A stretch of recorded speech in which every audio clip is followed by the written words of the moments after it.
I quin consell donaries de cara a les empreses que viuen un entorn constant canviant amb el tema d'internet? Aquí, a veure, internet el que ens permet és una facilitat d'adaptació, però com deia hem de tenir els mecanismes d'escolta i d'actuació que siguin àgils i flexibles. Per tant, aquelles que ja ho estan fent no cal que els digui, perquè segur que saben fer-ho millor del que jo podré explicar aquí en 10 segons, però aquelles que no ho fan, realment el que han de fer és preparar-se per poder-ho fer. I hi ha dues parts: escoltar, poder prendre les mesures adients per definir actuacions i després poder-les dur a terme. Però forma part de tot el que hem dit abans.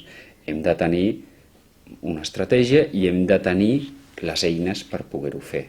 Si no, per molt que veiem, però si no tenim ni presència a internet, ni tenim permís de correus, ni seguim quins clients d'aquests els hi interessarà això que acabem de detectar un canvi, no? Que hem vist, ostres, doncs ara la moda no és vermell, ha passat de cop a que interessa el color blau. Doncs clar, si ho escolto però no tinc manera d'actuar ràpida, no podré fer res, no? Si ho he vist, sé què puc fer i sé quins clients els hi pot interessar, evidentment ho podré fer ràpidament.